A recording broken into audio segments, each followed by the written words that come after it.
Príbeh sa začal raz za tmavej noci, pár dní pred Vianocami. Celý deň a celú noc snežilo, široko ďaleko všetko pokryla vysoká, ťažká a studená snehová perina. A sneh neprestával padať, víril sa a krútil v hustej metelici. Vietor fučal, skúčal a narážal do okien a dverí. Strýko František však spal, ako by ho do vody hodili, nemal ani tušenia, čo sa vonku deje. Keď sa ráno zobudil, pozrel z okna a zbadal tú chumelicu, prekvapene pokrútil hlavou. Do čerta, čo to je? Teplo sa obliekol, okolo krku si uviazal šál, nasadil si čiapku a šiel sa pozrieť, čo robia zvieratá v chlieve. Len čo otvoril dvere, začul hlasný koncert.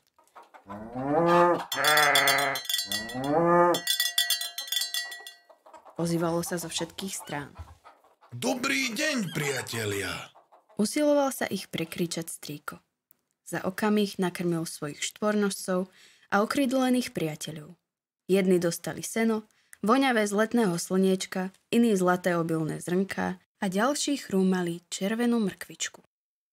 Strýko František, ozvala sa koza Líza, ktorá si pochutnávala na suchej tráve. Majú moji kamaráti z lesa v takom nečase čo jesť? Neboj sa, Líza. Srnky sú šikovné. Spod snehu si vyhrabú žalude a v krmidle majú seno. Snežilo a snežilo, ako by nikdy nemalo prestať. Na druhý deň sa už aj František začal strachovať.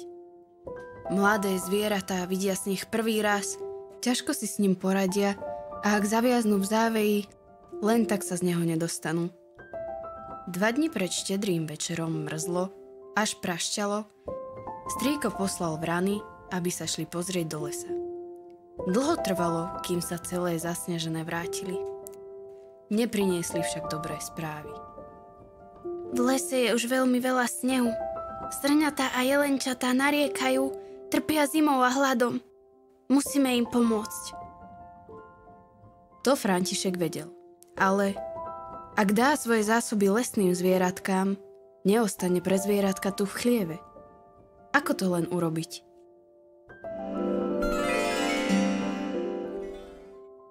Už sa zotmelo, blížila sa noc. Zajtra ráno sa musím vybrať do lesa a aspoň trochu potravy im priniesť, vravel si strýko a chystal sa ísť spať. Keď v tom niekto zaklopal na dvere. Kto to sem ide tak neskoro? Bol to sám Mikuláš. Prišiel navštíviť starého priateľa. Bol premrznutý, od hlavy po päty pokrytý snehom. To je pekná ľadovňa. Zvolal a otriasol zo seba sneh.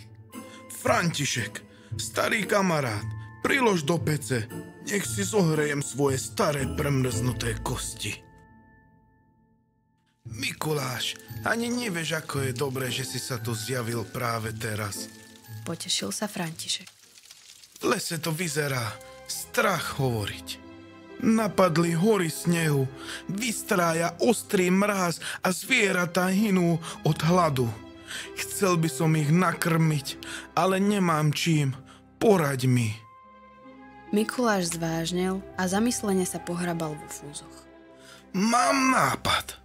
Prines mi papier, veľa papiera a dobré pero.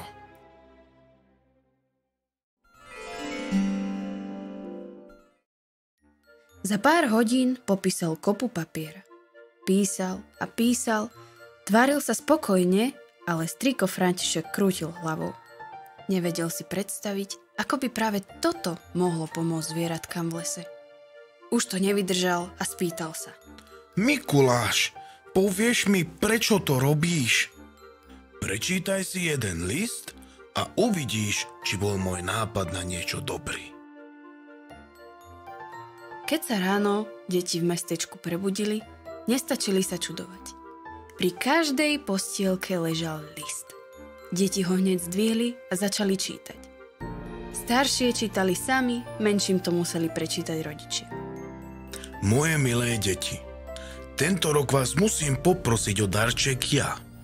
Ako iste viete, Napadlo veľa snehu a je veľká zima. Vaši aj moji malí priatelia v lese hľadujú, lebo si nemôžu sami nájsť jedlo pod snehom. Môže sa stať, že veľa zvierat štedrý deň neprežije. Musíme im pomôcť. Veľmi vás prosím, pripravte pre ne nejaké seno a iné dobroty. Stačí, ak každý prinese aspoň trochu. Uvidíte, že spoločne zvieratá zachránime. Spolieham sa na vás. Mikuláš. Deti potešilo, že sa na ne obracia sám Mikuláš a ani chvíľu neváhali. Čoskoro nás hromaždili veľa rôznych dobrôt.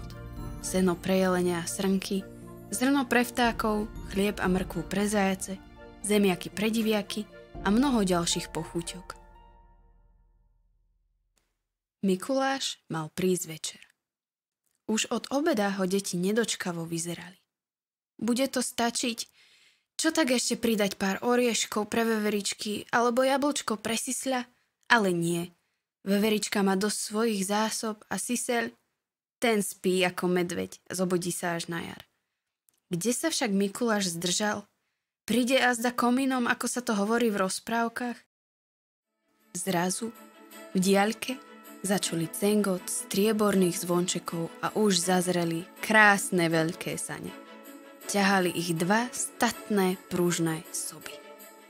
Záprach prichádzal po zasneženej, namrznutej ceste. Sane išli tak rýchlo, že za nimi vylietali iskry. Mikuláš je tu! Malí, starší, aj tí najmenší, všetci mu bežali naproti. Ako len privítať takú slávnu osobnosť? Ale Mikuláš na nejaké slávnostné uvítanie nečakal. Len zvolal. No toto, taká kopa. To si pochuťa. Rýchlo nakladajte, čo nevidieť bude tma.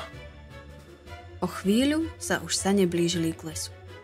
S ťažkým nákladom šli o mnoho pomalšie a rozosmiaté švitoriace deti im akurát stačilo.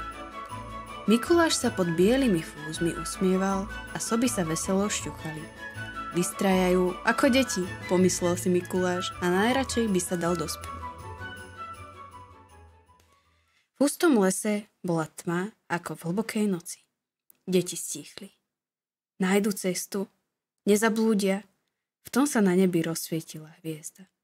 Bola to práve tá, ktorá kedysi ukázala cestu 3 kráľom a každý rok zvestuje ľuďom, že prichádza štedrý večer. Dnes večer pomáhajú všetci, aj hviezdy, zašepkal Mikuláš. Striko František zatiaľ všetky zvieratka pozval do chlieva a do stodoly. Bolo tam teplo, sneh ani vietor sa tam nedostali. Všetkým sa tam páčilo, len nevedeli, čo ich čaká. Prečo ich tam František zavolal, keď pre ne nemá nič na jedenie? Ten sa však tváril tajomne a mlčal. Zvieratá netrpezlivo prešlapovali, jeleň pohadzoval parohmi, strnky vrteli hlavou, myši pišťali a ťahali sa za chvostíky. Náhle, ako na povel, všetci nastražili uši. Začuli strieborné zvončeky Mikulášových saní. Za sánkami bežali deti a pospevovali si.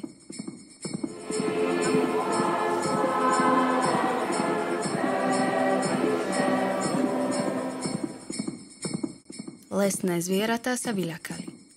Toľko malých ľudí a toľko kriku. Už sa chceli rozutekať, z lesa neboli na taký hluk zvyknuté. Strikovi sa ich však podarilo upokojiť. Nebojte sa, títo kamaráti vám neublížia a vezú niečo dobré. To bolo radosti, dupotu, strkania a trkotania, keď sa ukázalo, čo Mikuláš priviezol. Pre každého tu bolo niečo. Dostalo sa na všetkých a lesné zvieratka tak vrúcne ďakovali, že v chlieve bolo zrazu ešte teplejšie. Ako by sa zakúrilo v peci. Všetkým bolo krásne. Deti sa tešili, že sú zvieratka spokojné, že tiež majú sviatok. Mikuláš a striko František si pochvaľovali, ako je dobre, že na Vianoce nebude nikto ani smutný, ani hladný. Ho, ho, ho. Rozosmial sa Mikuláš tak hlasno, že ho bolo počuť až na kraj lesa. Dobré skutky sú naša špecialita, však. Zašepkal a pohľadkal soby po hlave. Po večeri striko František vonku založil oheň, deti spievali koledy a pridal sa aj Mikuláš. Spokojne sa usmieval, keď deti spustili pesničku o Mikulášovi. Zvieratá pobehovali okolo, niektoré sa aj zohrievali pri ohni a najradšej by si trochu tepla vzali so sebou do lesa. Keď bola zábava v najlepšom, Mikuláš sa ticho vytratil, sadol do saní a nepozorovane odišiel. Mal ešte veľa práce. Koľko detí ešte musel navštíviť, koľkým priniesť darček. Celú noc potom jazdil na zlatých saniach a obdaroval všetky deti.